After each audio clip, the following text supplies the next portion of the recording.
Long before the Mongol Empire shook the foundations of Asia and Europe, the man who would become Genghis Khan was born into a world of hardship, betrayal, and endless tribal conflict. Around 1162, a boy named Temujin was born on the harsh steppes of Mongolia, a land of endless grasslands where survival depended on strength, loyalty, and the ability to ride and fight from a young age. His father, Yesugei, was a minor tribal leader, but Temujin's life changed forever when his father was poisoned by rival Tatars. Suddenly, the family that once had status was abandoned by their own tribe and left to survive alone in the wilderness. For years, Temujin's childhood was defined by hunger, danger, and struggle. His family survived by hunting small animals, gathering roots, and fighting off rival clans. At one point, internal conflict even led Temujin to kill his own half-brother during a dispute over food. A brutal moment that revealed the harsh reality of steppe life. But these experiences forged something powerful inside him. Temujin learned early that survival required strength, loyalty, and absolute control. As he grew older, Temujin began forming alliances with other clans and warriors. One of his most important allies was Togrul, the powerful leader of the Karaite tribe, who became both mentor and protector. Temujin also reunited with his childhood friend Jamuka, who would later become his greatest rival. Together they initially worked to unite scattered Mongol groups, but their visions of leadership were very different. Jamuka believed in traditional aristocratic rule, where noble blood determined authority. Temujin believed something far more revolutionary, that loyalty and skill mattered more than noble birth. This idea attracted many followers from lower-ranking clans, warriors, and even former enemies. Temujin began building an army based on merit rather than lineage. Soldiers who proved themselves brave and loyal were promoted regardless of their background. This broke the rigid tribal hierarchy that had dominated Mongol society for centuries. Conflict between Temujin and Jamuka eventually erupted into war. The Mongol steppe became a battlefield as alliances shifted and tribes chose sides. Jamuka's forces initially defeated Temujin in a brutal confrontation, and according to some accounts, Jamuka executed captured enemies in a horrific way by boiling them alive. But Temujin survived the defeat and learned from it. Instead of relying only on traditional clan loyalties, he reorganized his forces into disciplined military units based on tens, hundreds, thousands, and 10,000s, a structure that would later make the Mongol army one of the most efficient fighting forces in history. Throughout the late 12th century, Temujin launched campaign after campaign against rival tribes. One by one, powerful groups such as the Tatars, Merkit, and Naiman were defeated.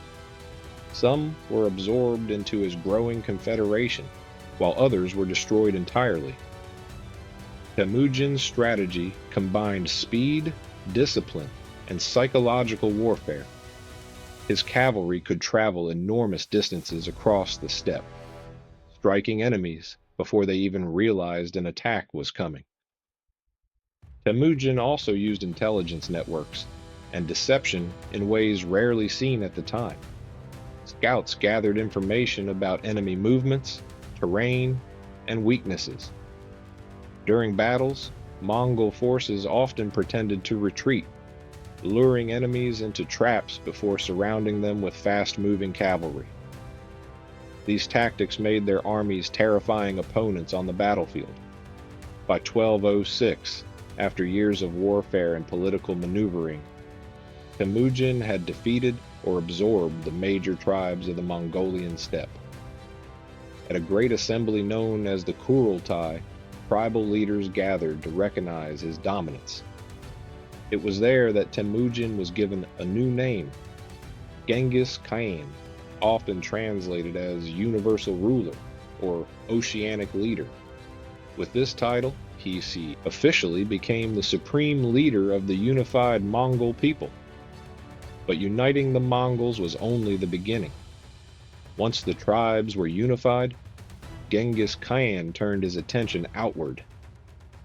The steppe alone could not support the growing power of the Mongol nation. Beyond Mongolia lay wealthy kingdoms, massive cities, and powerful empires. Genghis Khan believed that conquest would bring resources, trade routes, and security for his people. The first major target was the Jin dynasty in northern China. Mongol armies launched lightning-fast raids across the Great Wall and deep into Chinese territory. Cities that resisted were often destroyed as a warning to others, while those that surrendered were sometimes spared and integrated into the expanding Mongol system.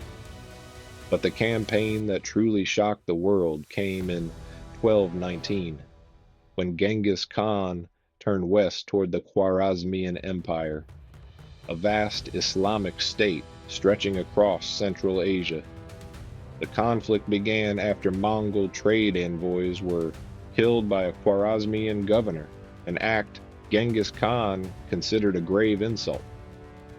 In response, he launched one of the most devastating military campaigns in medieval history. Mongol armies moved with incredible speed across deserts and mountains, striking multiple cities at once.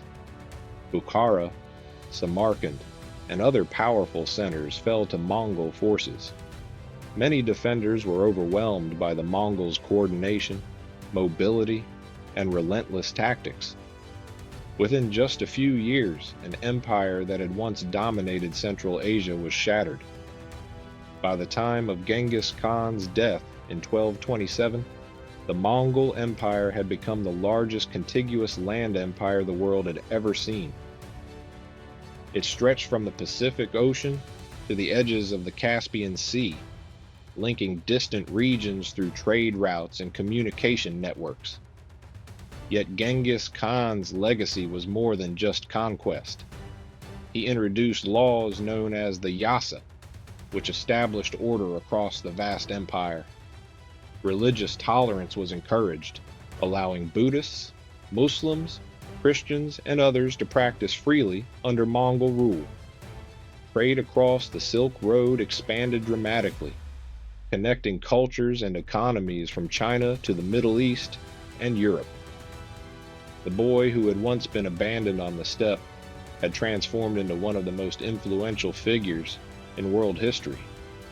From a starving outcast to the founder of a world-spanning empire, the rise of Genghis Khan remains one of the most extraordinary transformations ever recorded, and the thunder of Mongol horses would continue to echo across continents long after his death.